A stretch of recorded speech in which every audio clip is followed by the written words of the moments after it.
बेहतर से बेहतर की तलाश करो, और मिल जाए नदी तो समुद्र की तलाश करो, और यूं तो टूट जाता है शीशा पत्थर की चोट से, टूट जाए पत्थर ऐसे शीशे की तलाश करो। जय हिंद दोस्तों, स्वागत है आपका हमारे यूट्यूब चैनल सक्सेस टूल में। आज हम लोग केमिस्ट्री के एक लेटेस्ट लेक्चर के साथ आज हम लोग पढ़ेंगे। आज हम क्रिस्टलीय और अक्रिस्टलीय ठोस के बारे में अध्ययन करेंगे। Crystalline solid and non crystalline solid, what is the crystalline solid and non crystalline solid, what is the difference between crystalline solid and non crystalline solid, दोनों के बीच का अंतर क्या है, आज हम इसके बारे में अध्ययन करेंगे। आइए अपने टॉपिक की ओर चलते हैं। तो मैंने क्या बताया, कौन सा चैप्टर है, क्लास 12 केमिस्ट्री, क्लास 12 की केमिस्ट्री है। और पहला चैप्टर क्या है, सॉलिड स्टेट, जिसे क्या कहते हैं, ठोस अवस्था, क्या कहते हैं, ठोस अवस्था। बाबू आज हम पढ़ेंगे कि क्रिस्टलीय ठोस क्या होता है, अक्रिस्टलीय ठोस क्या होता है, क्रिस्टलीय ठोस क्या होता है, अक्रिस्टलीय ठोस क्या होता है, जिसके बारे में आज हम क्या करेंगे, अध्ययन करेंगे 2 मिनट। तो देखिए फर्स्ट क्या मेरा लगेगा, क्रिस्टलीय ठोस। क्रिस्टलीय ठोस जिसे क्या कहते हैं इंग्लिश में,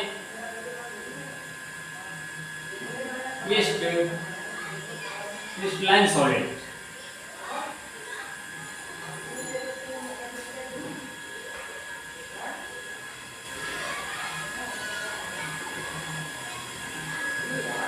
अब पढ़ेंगे क्रिस्टल ठोस क्या होता है, सुनना।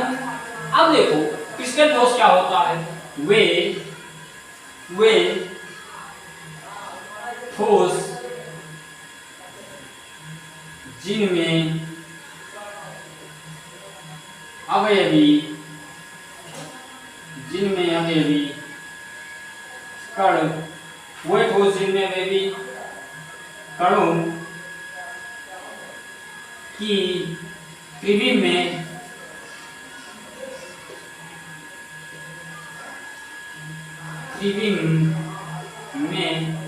अर्थात त्रिविम का मतलब होता है अर्थात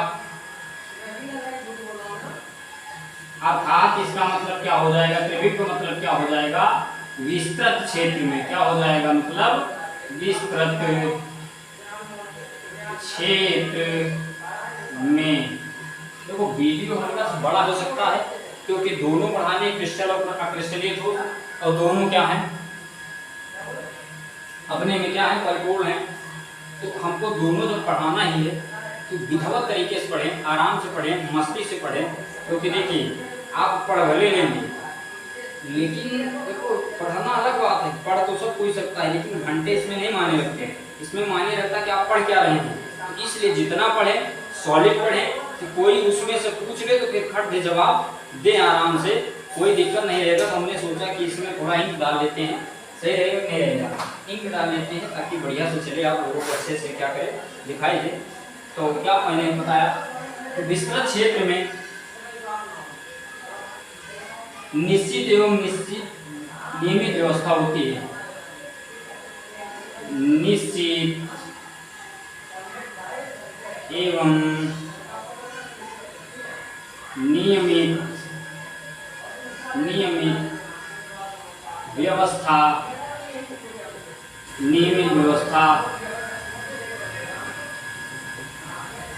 होती है। क्या होती है, नियमित व्यवस्था होती है। अर्थात क्या दिया, अर्थात कणों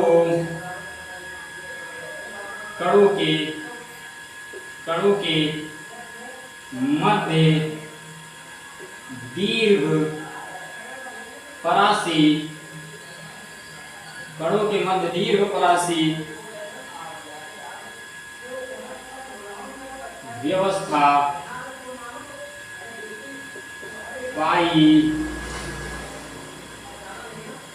पाई जाती है। क्या कहते हैं, क्रिस्टलीय सॉलिड कहते हैं अब ये हमारा हुआ इसका डेफिनेशन। क्या हुआ? वे ठोस जिनमें अवयवी कणों के मध्य त्रिविम में अर्थात विस्तृत क्षेत्र में उनके कणों के मध्य क्या पाया जाता? दीर्घ परासी व्यवस्था पाई जाती है। सीधा ये भी कह सकते हो कि वे ठोस, सीधा फंडा पढ़ो कि वे ठोस जिनमें अवयवी कणों के मध्य दीर्घ परासी व्यवस्था पाई जाती है उन्हें क्या कहते हैं? क्रिस्टलीय ठोस कहते हैं। सीधा वे ठोस जिनमें अवयवी कणों के मध्य दीर्घ परासी व्यवस्था पाई जाती है उन्हें क्या कहते हैं? क्रिस्टलीय ठोस कहते हैं। अब यहां से ऑप्शन उठ रहा कि दीर्घ परासी व्यवस्था क्या है? सब तो समझ में आ जाएगा, अवयवी कण, परमाणु, अणु, आयन कुछ भी हो सकता है। त्रिविम में अर्थात विस्तृत क्षेत्र में, विस्तृत क्षेत्र का मतलब ये होता है जिसकी विस्तार चीज, जैसे हो आपका खेत क्या है, किसी का घर अगर मान लीजिए एक विषय में बनेगा तो बोले कि विस्तृत नहीं ज्यादा, लेकिन किसी का घर अगर 2 बीघे में बना है तो बोले कि बहुत विस्तार में उसका घर बना, बहुत विस्तृत घर बना। तो ये हुआ विस्तृत। तो विस्तृत भी समझ में आ गया। निश्चित एवं नियमित व्यवस्था होती है अर्थात कणों के मध्य, ये जो हुआ अर्थात कणों के मध्य क्या होता है? दीर्घ परासी व्यवस्था। यहाँ पर एक क्वेश्चन उठता होगा दिमाग में कि दीर्घ परासी व्यवस्था क्या है? तो दीर्घ परासी व्यवस्था का मतलब होता है कण। ये आपके मान लीजिए कण है, ये क्या है? आपके पार्टिकल है। और ये जो आपके पार्टिकल हुए, देखिए ये आपके क्या हुए? एक पार्टिकल हुए। एग्जाम्पल के तौर पर मैं समझा रहा हूं आपको, मन लगा के समझिए।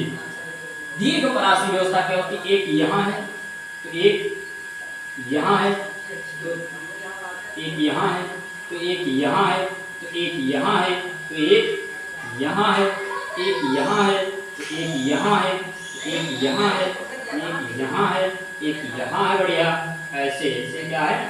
इनके बीच दीर्घ परासी, इनके बीच जो रिक्त स्थान है क्या है? गैपिंग क्या है? इसके बीच जो फिल इन द ब्लैंक्स है वो क्या है? ज्यादा है। इनके बीच रिक्त स्थान क्या है? ज्यादा है। तो इनको बोलेंगे दीर्घ परासी। दीर्घ परासी का मतलब होता है 2 कणों के मध्य जो सरफेस हो, एरिया हो जिसका, उसके अंदर क्या हो? स्पेस ज्यादा हो, दीर्घ परासी होता। लघु परासी का मतलब ऐसे चपके हो और दीर्घ परासी का मतलब ऐसे दूरी। अब ये पार्टिकल है, ये दोनों उंगली हमारे मान लीजिए पार्टिकल है, इनके बीच क्या हो? दीर्घ परासी, क्योंकि इनके बीच स्पेस ज्यादा है। और यदि ये बोलते तो ये लघु परासी, क्योंकि इनके बीच स्पेस कम है। तो ये क्या? दीर्घ परासी है। निश्चित एवं नियमित व्यवस्था है। इनकी इधर से डालिएगा तब भी 3, इधर ऐसे डालिएगा तब भी 3, ऐसे डालिएगा, ये देखो बिल्कुल स्ट्रेट लाइन आपको मिलेगी। ऐसे डालिएगा मतलब बिल्कुल एक स्ट्रेट लाइन मिलेगी। इसके बाद डालोगे तो एक भी कण नहीं मिलेंगे, लेकिन लाइन कैसे मिलेगी? स्ट्रेट मिलेगी, जिससे ये पता चलता है कि ये कैसी है? निश्चित है और नियमित है। क्योंकि क्रिस्टलीय ठोस वास्तव में ठोस होता है, वास्तविक ठोस होता है, क्योंकि इसकी निश्चित व्यवस्था होती है। जिस प्रकार एक देख लीजिए कभी हीरे को, हीरा निश्चित ठोस होता है, समझ में आ गया? ये क्या होता है? लोहा निश्चित ठोस होता है, समझ में आया? लेकिन बर्फ निश्चित ठोस नहीं होता, पिघल भी जाता है। अब ये समझ में आ गया। अब समझिएगा इसके क्या हो जाएंगे? मुख्य लक्षण। इसके लक्षण के बाद फिर आएंगे अक्रिस्टलीय ठोस पर। अक्रिस्टलीय ठोस के बारे में फिर बताएंगे। जस्ट इसी का क्रिस्टलीय ठोस क्या होता है? उल्टा होता है। इसके क्या हो जाएंगे? मुख्य लक्षण। इसके क्या हो जाएंगे? लक्षण। इसके लक्षण हो जाएंगे। इसके क्या हो जाएंगे? लक्षण। इसके लक्षण कैसे होते हैं? सिम्पटम्स जिसे कहते हैं। इसके लक्षण क्या हो जाएंगे? क्रिस्टलीय ठोस की एक निश्चित आकृति होती है। क्रिस्टलीय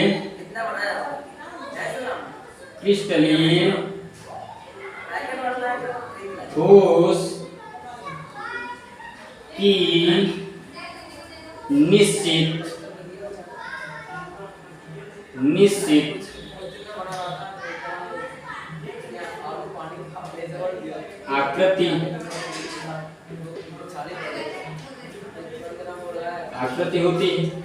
क्रिस्टलीय ठोस की क्या होती है? निश्चित आकृति होती है। जैसे लोहा आपका क्रिस्टलीय ठोस है, इसकी निश्चित आकृति होती है।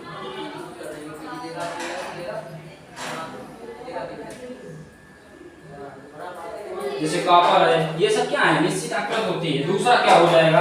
दूसरा हो जाएगा इनमें कणों के मध्य दीर्घपरासी होती है, दीर्घपरासी व्यवस्था होती है।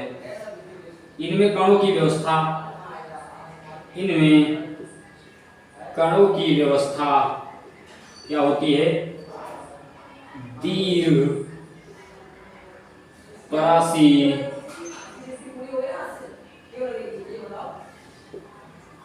होती है। इनमें कणों की व्यवस्था दीर्घपरासी होती है।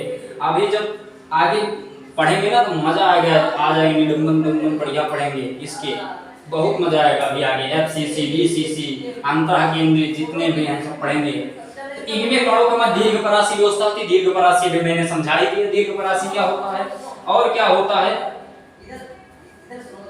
क्रिस्टलीय ठोस, वास्तविक ठोस होते हैं, ये भी मैंने बता दिया। इन ठोसों के पृष्ठ एक समान तथा समतल होते हैं। ये क्या होते हैं? अत्यधिक कठोर होते हैं। ये क्या होते हैं? अत्यधिक कठोर होते हैं। अत्यधिक क्या होते हैं? जिसे दृढ़ कहते हैं। ये दृढ़ कठोर होते हैं। क्या होते हैं? दृढ़ कठोर होते। ये क्या होते हैं?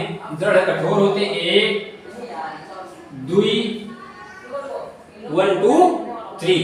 ये क्या होते हैं? दृढ़ कठोर होते हैं और इनमें विषम देशिक प्रकृति के होती है। ये किस देशिक प्रकृति के होते हैं? ये विषम देशिक प्रकृति के होते हैं। 4 नंबर क्या होते हैं? ये विषम देशिक प्रकृति के होते हैं। ये विषम देशिक प्रकृति के, ये विषम देशिक प्रकृति के होते हैं। अब यहीं पर ध्यान देना है। सब तो मैंने समझा दिया है। ये निश्चित ठोस होते हैं, इनमें संपीड़ितता कम होती है। ये मतलब ठोसों के जितने गुण होते हैं इस पर अप्लाई होते हैं। अब देखिए ये विषम देशिक प्रकृति के होते हैं। विषम देशिक प्रकृति का क्या मतलब होता है, अब ये मुझको समझना है। अब इसके बारे में जब तक नहीं समझ में आएगा तब तक इसके मजा नहीं आएगा। और इनमें शीतलता, इसमें शीतलन वक्र क्या होता है? असतत होता है। इनमें शीतलन वक्र क्या होता है? असतत होता है। 5 नंबर हो जाएगा। इसमें शीतलन वक्र क्या होता है? इसमें शीतलन वक्र असतत होता है। असतत होता है। अब 2 चीज हम तुमको बताएंगे, शीतलन वक्र और विषम देशिक प्रकृति क्या होती है, इसके बारे में इतना अगर राइट करना चाहो तो लिख सकते हो, स्क्रीनशॉट लेना चाहो तो ले सकते हो, क्योंकि तुमको ये हर जगह नहीं मिलेगा। गारंटी है बढ़िया विधिवत आपको जानकारी दी जाएगी, बस मन लगा के पढ़िए।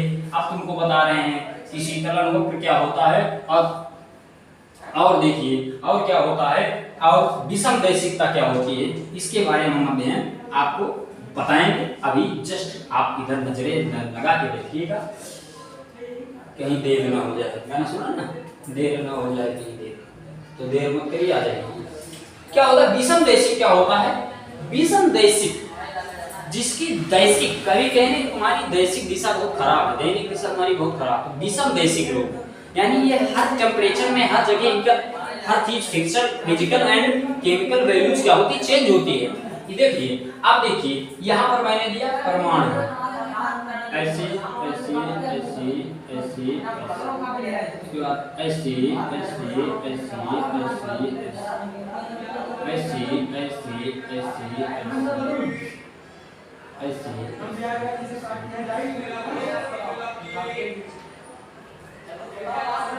ये आप मान लीजिए पार्टिकल्स, ये क्रिस्टलीय ठोस।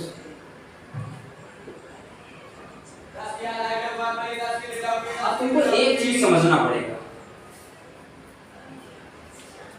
इन पर हम कैसे समझें कि इन पर देखो डालो ऐसे, इसमें भी मैंने क्या बताया, एक सीधी रेखा आपको मिलेगी। ऐसे डालोगे तो ऐसे ऐसे आएगी, ऐसे डालोगे तो एक सीधी रेखा, ऐसे डालोगे तो ऐसे आएगी। मैंने क्या बताया, इसमें एक स्ट्रेट लाइन आपको हर जगह से स्ट्रेट लाइन मिलेगी, ये तो फिक्स है। पर इनका क्या फिक्स है, यदि आप यहां से डाल रहे हो, अगर मान लीजिए ए और बी, आप यहां से इस पर टेम्परेचर दे रहे हो तो इसका जो हो जाएगा, इसका फिजिकल एंड केमिकल जो चेंज हो जाएगा वो अलग हो जाएगा। लेकिन आपका ये अलग रहेगा, लेकिन यहां से डालोगे तो इसका और इसका यानी इसका केमिकल एंड फिजिकल वैल्यू इसके एंड केमिकल फिजिकल वैल्यू से क्या हो जाएगा, डिफरेंट आ जाएगा, यानी डिफरेंट हो जाएगा, दोनों क्या हो जाएंगे, अलग अलग हो जाएंगे, जिससे ये पता चलता है कि ये दोनों क्या है, विषमदेशी। अब समझ में आएगा कि जैसे ही वायुमंडल, जैसे ही इनका टेम्परेचर मैंने अलग किया, जैसे इनका टेम्परेचर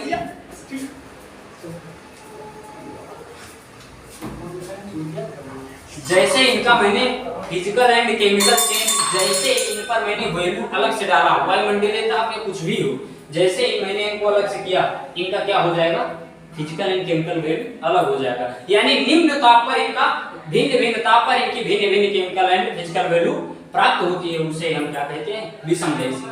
अब शीतलन वक्र क्या होता है, शीतलन वक्र का मतलब ये होता है, और यहाँ पर कुछ पॉइंट मान लीजिएगा, शीतलन वक्र ठीक है ना, 0 है, और इसका कोई ताप है, इसका ताप मान लीजिएगा, और ये क्या है, समय है, इसका ताप सेल्सियस है, ये क्या है, समय है, ये कोई समय है, और ये समय है ऐसे, इसका मतलब क्या होता है, ऐसे ये जब चलता है, यहां से मान लीजिए चला, ऐसे ही रहेगा, यहां से चला तो ऐसे ही रहेगा, थोड़ी देर आया नीचे, ऐसे ऐसे चलता, नहीं समझ। इसका मतलब क्या है, इसका मतलब ये सॉलिड है और लिक्विड में बदलेगा, तो जब तक ये लिक्विड में नहीं बिल्कुल चेंज हो जाएगा, तब तक इसके क्या है, वो इसका जो बदलने की प्रक्रिया वो समान रहेगी। यहाँ से ये चला अपने ताप पर सॉलिड धीरे धीरे, उसके बाद ये लिक्विड बनने लगा, और जब तक लिक्विड नहीं बना, देखो ये समान है, और फिर जैसे धीरे धीरे बदलेगा फिर आएगा, और फिर जब तक बिल्कुल नहीं खत्म हो जाएगा तब तक ये समान रहेगा।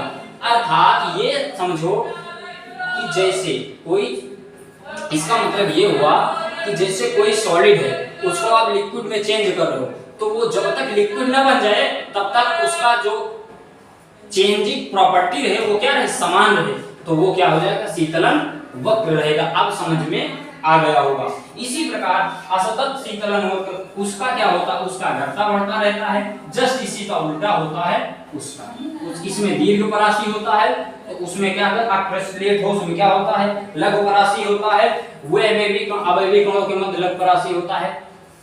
अब क्या अक्रिस्टलीय ठोस, तो आई होप आपको क्रिस्टलीय ठोस समझ में आ गया होगा, कोई दिक्कत नहीं, दिक्कत। अक्रिस्टलीय ठोस के बारे में आज अध्ययन करेंगे। अक्रिस्टलीय ठोस,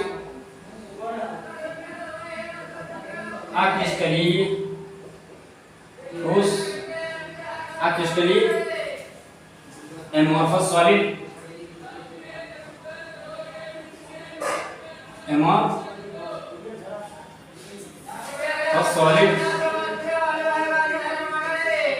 ये एमोर्फस सॉलिड क्या होता है,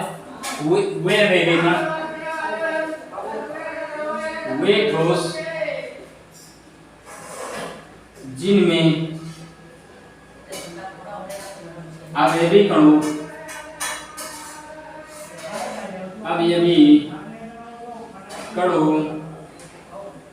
की व्यवस्था लघुपरासी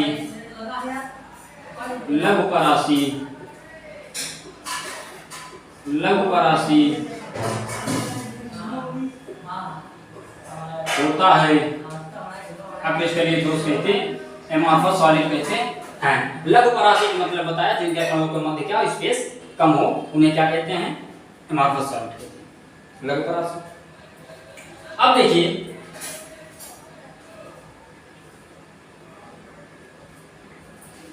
अब इनके लक्षण क्या कहेंगे, ये वास्तविक ठोस नहीं होती, नंबर एक कि इनकी एक निश्चित आकृति नहीं होती, निश्चित आकृति नहीं होती, क्योंकि इनमें लघुपरासी होता है, जिसके कारण निश्चित आकृति नहीं होती, जल्दी चेंज हो जाते हैं। समझ में आ गया?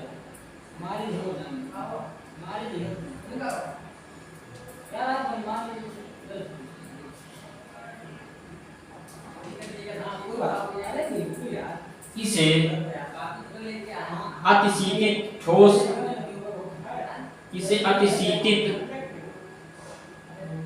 सेकंड नंबर अतिशीतित ठोस अतिशीतित द्रव या छद्म ठोस भी कहते हैं। क्या कहते हैं? ठोस कहते हैं। अब देखो ये अतिशीतित द्रव और छद्म ठोस क्या होता है। अतिशीतित द्रव आपने कभी कांच देखा है, बाहर लगा हो और पानी गिर रहा हो और पानी के बाद वो कांच किस रंग का हो जाता, रहता तो कांच है लेकिन उसको क्या हो जाता, वो लिक्विड में धीरे धीरे चेंज हो जाता है, तो वो कहते हैं छद्म ठोस। उन पे हल्का सा लात मारिए तो उसमें हल्का हल्का पानी भी निकलेगा। कभी देख लेना, मैंने देखा है, उसमें कभी देखना कांच होगा और कांच में पानी गिर रहा तो वो धीरे धीरे तो पानी से उस पर सीलन आने लगती है, तो वो कांच कैसा बन जाता है, वो द्रव में लिक्विड चेंज होने लगता है। दिखता तो आपको कांच पर बड़ा मुलायम हो जाता है, तो जिसे क्या कहते हैं, अतिशीतित द्रव या छद्म ठोस कहते हैं। उसी को क्या कहते हैं, छद्म ठोस कहते हैं। और ये क्या होता है, इसमें ये समदैशिक प्रकृति के होते हैं। ये किस प्रकार के होते हैं, समदैशिक प्रकृति के होते हैं। ये समदैशिक प्रकृति के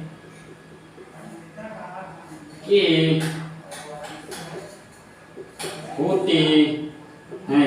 ये किस प्रकार के होते हैं, समदैशिक प्रकृति के होते हैं। समदैशिक प्रकृति का मतलब होता है, यहीं पर समझ लीजिए, समदैशिक प्रकृति का मतलब होता है, तुमको मैं फिगर दिखाई दे रहा हूँ। समदैशिक जैसे रबड़, प्लास्टिक, आप कभी देखना, आप देखना, ये देखिए, ये आपको दिखाई दे रहा है, ये देखो, ये आपको दिखाई दे रहा है, नहीं दिखाई दे रहा, ये देखो, यही, हाँ, ये जो ये है, देखो इसमें क्या हो, इसमें कणों की व्यवस्था किस प्रकार एक समान है, नहीं है। इसमें कणों की व्यवस्था एक समान है, नहीं है। तो इसको जहां पर आप रखोगे तो इनमें क्या हो जाएगा, इनमें क्या हो, कणों की व्यवस्था एक समान नहीं है। तो इनमें कणों की व्यवस्था एक समान नहीं है, आपने देखा किस प्रकार है। तो ये कणों की व्यवस्था एक समान नहीं है, तो इन पे चाहे जितना ताप पे चाहे जितना डालो, इनका जो केमिकल प्रॉपर्टी, जो फिजिकल प्रॉपर्टी, वो चेंज नहीं होगा, यानी इनकी वो वैल्यू नहीं बदलेगी, इनकी वो वैल्यू नहीं बदलेगी। इसीलिए तो कहते हैं समदैशिक, यानी इनकी दैशिकता हमेशा हर जगह क्या रहती है, समान रहती है। ताप बदला नहीं, कि इसका टेम्परेचर बदला नहीं,